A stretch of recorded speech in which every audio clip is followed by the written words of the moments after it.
In the previous lesson, we learned how to multiply monomials with binomials, trinomials.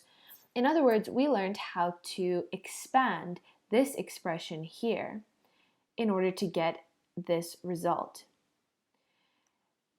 Now, as useful as it is to know how to expand, you're going to find that it is just as useful to be able to do the opposite function, and that is known as factoring.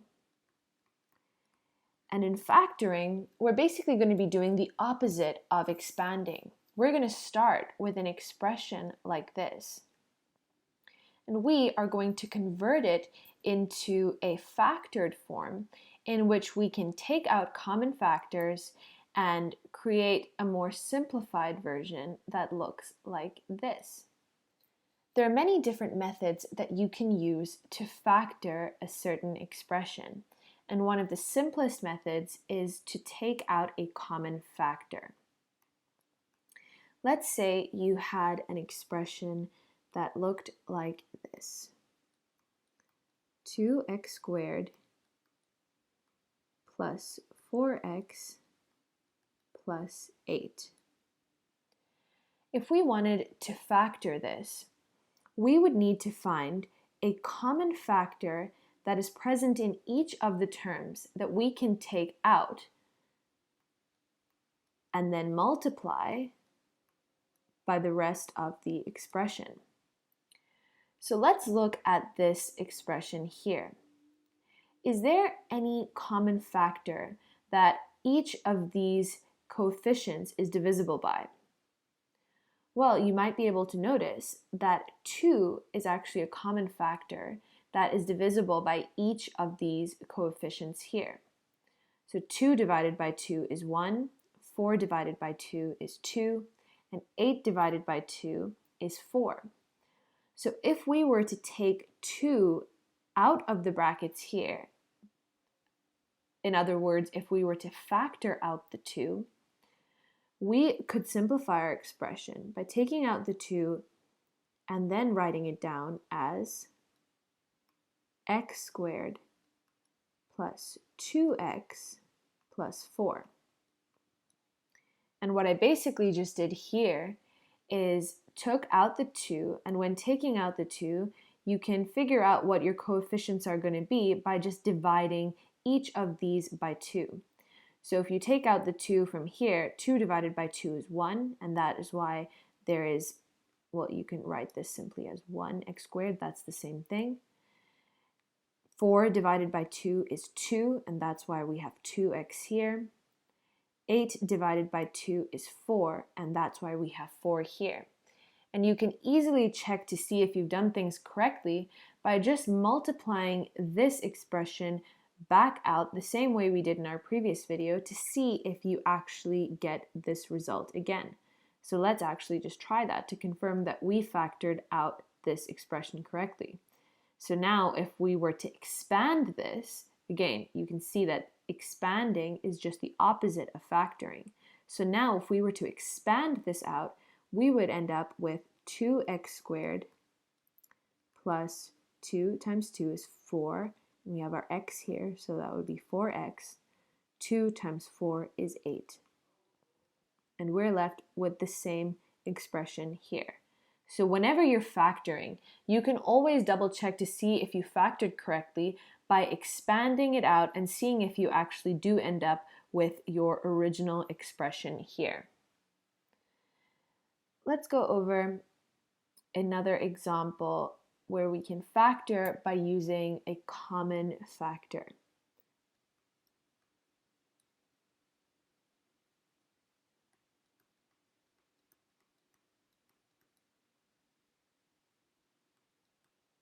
Let's say you have this expression here. Now, when we're trying to take out a common factor, we have to look at this and see if we can recognize any number that each of these coefficients can be divided by.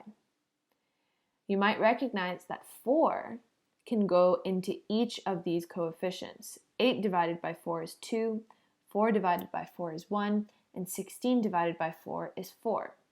So 4 is a common factor in each of these terms. So let's see what happens if we factor out the 4. So again, when we're factoring out the 4, we can figure out what our new coefficient will be by simply dividing our original coefficient by whatever we factored out. So 8 divided by 4 is 2, which means we're going to be left with 2x cubed here. Then 4 divided by 4 is 1, so we're going to be left with 1x squared, which we can just write as x squared.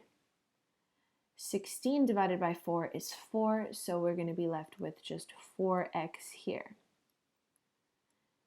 Now you may think that this is going to be our final answer, but some of you might recognize that we still have another common factor present inside these brackets, and that common factor is x.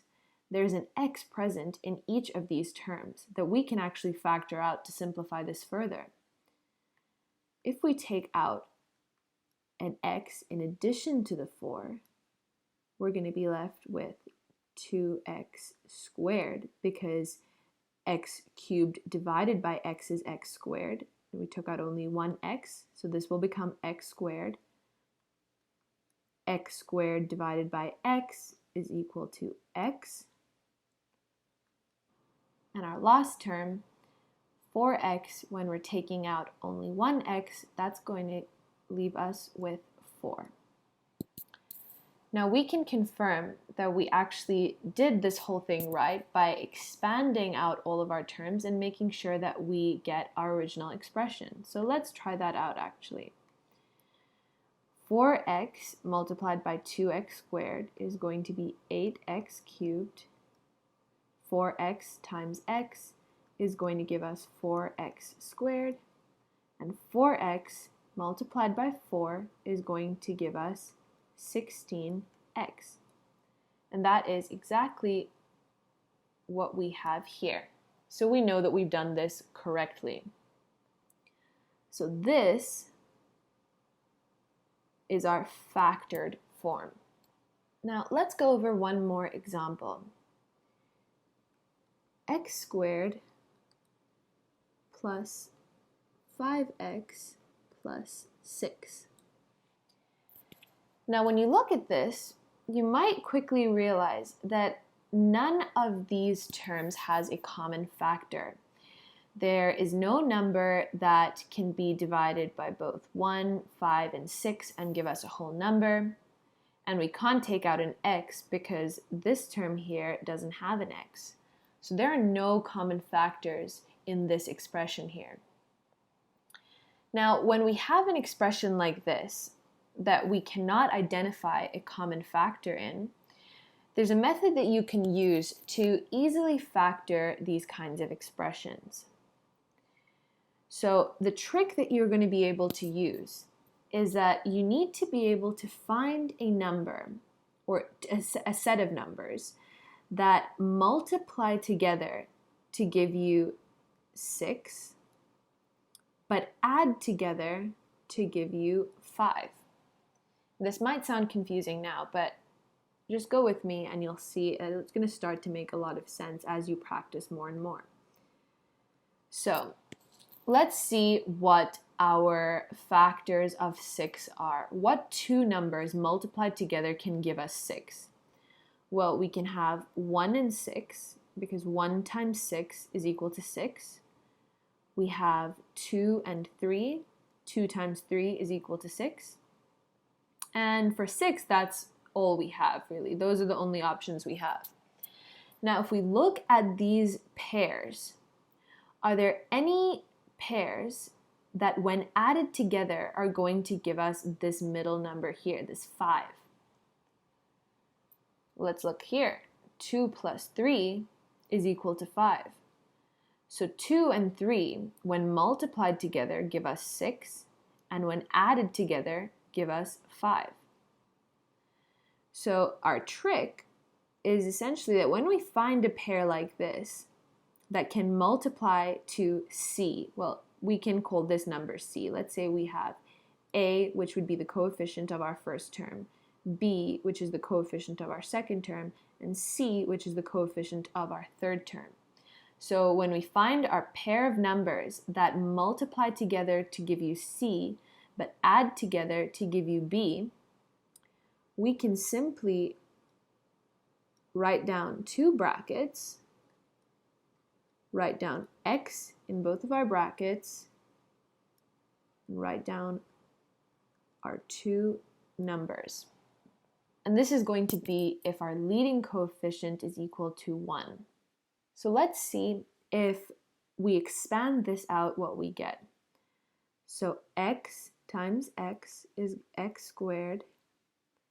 X times 3 is 3x. 2 times x is 2x. 2 times 3 is 6. And we can simplify this because we have two terms that both have the same degree. So we have x squared plus 3x plus 2x is 5x plus 6. And we're back to our original expression here. So we know that we factored this correctly. So we can easily factor an expression like this into this form by using this method. Let's practice this a few more times so that you can really start to get the hang of it. Let's start off with this expression here, x squared plus 5x plus 4. Now, if we remember our trick, we need to find a pair of numbers that when multiplied together gives us 4, and when added together gives us 5. So let's start out by writing down our factors of 4. What two numbers when multiplied together are going to give us 4? So we have 1 and 4, because 4 times 1 is 4. We have 2 and 2, because 2 times 2 is 4. And that's it for 4. So we have two options for two pairs that are going to multiply together to give us this number here and add together to give us this number here. So which of these actually fits? Well, 2 times 2 does give us 4, but 2 plus 2 gives us 4 as well. So that doesn't fit. 4 times 1 does give us 4, and 4 plus 1 gives us 5. So we see that this fits. So our two numbers are going to be 1 and 4. So we can simply write x plus and x plus here again, and our two numbers are going to be 4 and 1. That is going to be the factored form of this expression here. And we can double check that we got the right answer by expanding this out. X times x is equal to x squared. X times 1 is equal to x. 4 times x is equal to 4x. And 4 times 1 is equal to 4. And we can simplify this with x squared plus x plus 4x is equal to 5x plus 4. And that is the same thing that we have right there. So we know that we've done this correctly. Now let's do one more example. Let's say we have the following expression. X squared minus 2x minus 15. So using our same trick, we're going to need two numbers that when multiplied together give us negative 15, and when added together give us negative 2. So we know that if we're going to get a result that is negative 15 when two numbers are multiplied together, one of our numbers is going to be positive and one is going to be negative, because a positive times a negative is a negative, and if our signs were the same, we would end up with a positive number here. So we know they have to be two different signs. So already we can write down that our two numbers are going to be one positive and one negative. So let's look at two numbers that will multiply together to give us 15. Well, we have 1 and 15, and I'm just going to write down the two numbers that are going to give us positive 15, and we can we can remember that at the end, we know that one of these numbers will have to be negative and one will have to be positive for this to work. But for simplification purposes, let's just write down only the positive versions right now. So we have 1 and 15 that multiplied together will give us 15. We have 3 and 5, because 3 times 5 is equal to 15. And that's about it for 15 as well. So let's look at 1 and 15 here. 1 times 15 does give us 15, but let's say we had this one positive and this one negative. 1 plus minus 15 is going to give us negative 14. That doesn't work. If we did the opposite, where this one was negative and this one was positive, that would give us positive 14. Still doesn't work because we need negative 2 here. Now let's say we had positive 3 minus 5. Plus 3 minus 5 is going to give us minus 2. And that works. That's exactly what we need. So we know that we need positive 3, negative 5, because 3 minus 5 gives us minus 2. So those are going to be our two numbers here. And again, we can double check this by expanding this out. X times x is equal to x squared. X times 3 is equal to 3x. Minus 5 times x is minus 5x. Minus 5 times plus 3 is going to be negative 15. We can simplify that with plus 3 minus 5 is going to be minus 2x minus 15. And that is exactly what we had here to begin with. So we know that we factored this correctly.